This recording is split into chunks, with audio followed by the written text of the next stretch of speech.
we're going to try to hold on and see if we can get some people on so that we don't have to repeat ourselves. But I'll start. So something came to me yesterday morning as I was walking to the car, because I'm always thinking. My mind is constantly thinking. And I'm always thinking about what's going on in our community. And is there an answer? And what might the answers be, right? Because I'm not certain. But it always allows you to come up with answers. Doesn't mean that your answers are right, and it always allows you to come up with conclusions, but it doesn't mean that your conclusions are right. But it is a conclusion. So, I thought to myself, I was watching how, in the news, of course, we always got young men in trouble, always committing acts. And I guess in the last few years, we've been noticing a lot of young women creating or being involved in these acts. On that note, it made me wonder. I was like, wow, these young girls are like really getting this masculine energy. Like they want to drive the car, the getaway car. They want to do the shootings. They want to be involved. And I thought to myself, wow, why would they want to have this masculine energy, right? And then it came to me like yesterday. I was like, well, the reality is, and I mean, this has always been with me, but I guess the conclusion finally hit. There's one parent in the household.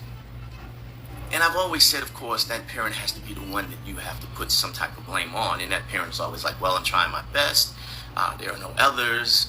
There's a lot of stuff. But what hit me was, the reality was, there's no masculine role model. So you can't get masculine energy, and you can't be taught masculine things if there's no masculine role model. So the reality is what you're learning and what's influencing you is feminine acts. So the reality is when I look at young women doing what they're doing now, they've been taught that by women. But the conclusion was, so are the young men. So the answer can't be masculine energy. It can only be feminine toxicity. Anyway, so I want to get to that point because a lot of women will say, well, hey, there's no males in the household. I agree if that's the case. If that's your scenario, I agree with that 100%. But that doesn't change the fact that what they're learning is from you. It's feminine. So then you might say, well, there was a man in the house. And this is where you always have to think, because I'm constantly thinking. So even though there's a man in the house per se, how was that man brought up? Was he brought up underneath the household of a woman only?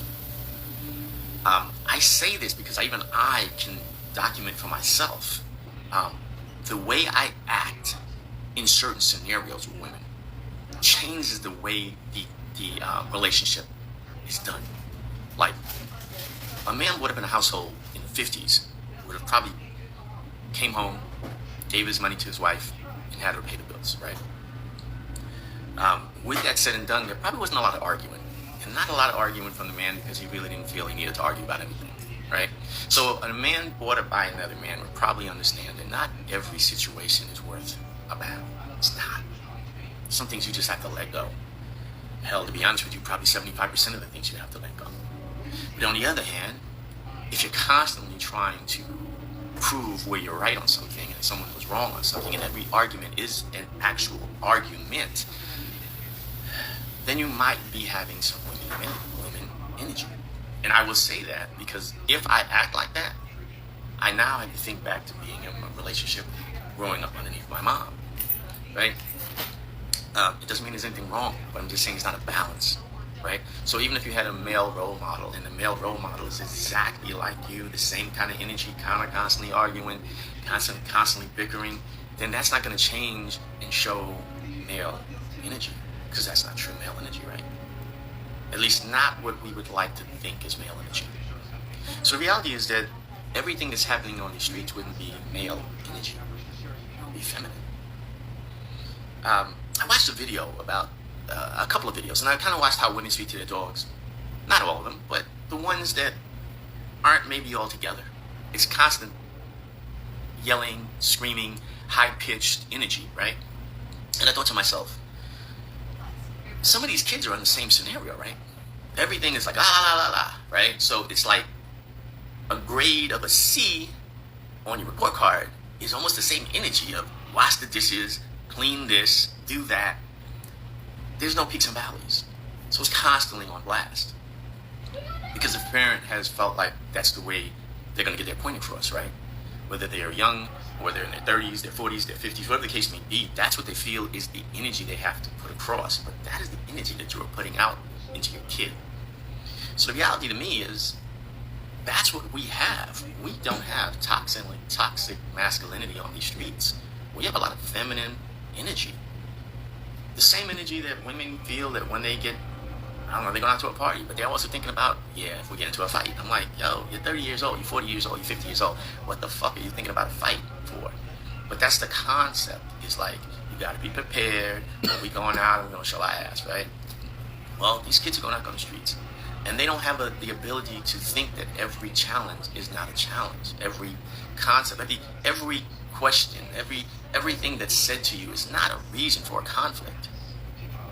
Not every battle is a necessary battle. I don't really know how else to explain it except people learn from other people. And if you're in a household with someone, you're learning from them. You're learning how to resolve things. You're learning how to work through things. That's what you're shown. So let's be honest with ourselves and say they're not being shown male energy. And you might say, well, once again, there are no males at home. I agree with you if there's no male at home, unless there is a male and he was brought up by a female, because then it's probably not going to be much of a big difference. But let's just say it could happen. They can make a change. But nevertheless, the point is that doesn't allow some kind of forgiveness or well, I understand, so it's okay, because what's happening on those streets every single day are kids using the answers that they've received at home. And every day we have another parent crying about their kid, whether being put away in jail or being dead. And I don't really necessarily know how this solves anything, because me saying the reality is, and if the reality is, then it doesn't really give you a solving situation. But it does allow maybe for some of you to think to yourselves, just out of curiosity, how do you in some way deal with this scenario? How do you deal with scenarios in your house? How do you speak to your kids in your house? How do you get what's important as important across and what is not so important as not so important across? But how do you create the idea of also resolving conflict, right? Because your kids are learning from you. And it is no longer, I can't accept that it is masculine toxicity when there's no male around. It's basically men or young young boys going on feminine energy, which is basically pretty aggressive. This is what we're really being shown. Because women are pretty aggressive at home with the way you speak to your kids, act with your kids. And it's not always about aggression, because men don't have to be aggressive with their kids to get their point across. I think I would say that's one of the things that you should really look at is there's going to be a lot of individuals. First of all, I'm going to be straightforward. There's going to be a lot of women that are going to think that this is bashing them. I'm not bashing you, right? I'm just trying to get you to understand that we need to get past this whole concept that the news is pushing about male toxicity, not in our communities, because it might be males, but it is not masculine energy. Because males always have a way to work things out. We have to think to work things out. Not everything is a fight, an argument, a flip. So anyway, I might come back and talk about this on another day, or maybe later on. I don't know. We don't have a lot of people following, but I'd like to get some dialogue back and forth. Hey, if there's a psychiatrist out there and you feel like, yo, I'm going to educate him because I think he's wrong, send it. Write something. I can come back on. But it doesn't really change the facts of what I'm seeing. I mean, I'm not completely 100% wrong, if I'm wrong at all. And I don't mind being wrong.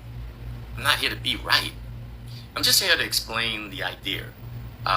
For a person that's on the street constantly, 24/7, I don't hang on the streets, but I do have to work around the streets, right? And working around the streets, the fear is always out there. And the fear is out there, and I'm thinking to myself, like, where does this fear come from? Because there shouldn't be a fear. I mean, there wasn't a fear when we were young kids. We didn't think about death. There might have been a fight, and then you get over it. Kids don't have the chance to fight and get over anything now. Now their conflicts are ended instantly. But the question is, how are those created? Let's be fair. Back in the 80s with crack, when teenage moms became teenage moms, they changed the whole dynamic because they no longer want to be told by anybody about my kid down the block. Don't tell me about my kid, and if something happens at school, I'm going to go to school and I'm going to beat the teacher's ass in front of my kid. That is the way those moms decided to handle conflict. They showed it to their kids, and their kids passed it on. So we have a big separation from people that were born in the, people that were kids in the 60s, 70s, 80s, 90s. It's a big separation. If you were a teenager in the 80s, I'm going to say you started this.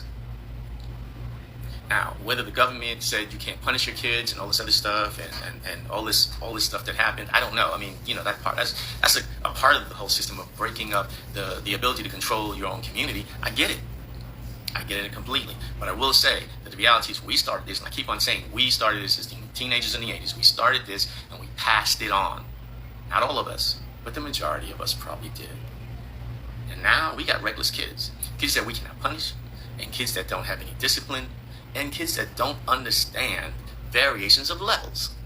Because not everything is a 10. I mean, I see young girls out here, everything is a 10 when they're talking. Every single thing is a 10. There's no level 1, level 10. Everything is a 10. Everything is ratchet when you're talking about any type of conflict.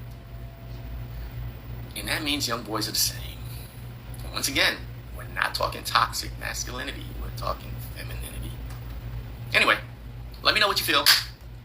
I'm out. It's your boy. You can catch us on... Well, nobody really catches us on it, but I'm going to say it out anyway. So You Want Fries With That. And that's on YouTube. So You Want Fries With That. And, you know, if you don't want fries with that, not too many people look at that page anyway, but nevertheless, it's out there. Check it out. You get my views, my ideas, you know, whether you like them or not. It's just a different view. It doesn't mean it's completely wrong. It just means that it is a view that is partially part of a system of trying to find out what's right and what's wrong and how to fix something. Because the reality is, not everybody's opinion is 100% wrong. There's not 100% wrong. You can come up with reasons why you think it's wrong, and 50% of it might be wrong. Hell, even 75% might be wrong. But as long as there's 25% of it, that 25% should be acknowledged, accepted, and then try to come up with a conclusion that can help resolve that 25%. Anyway, peace, and I'm out.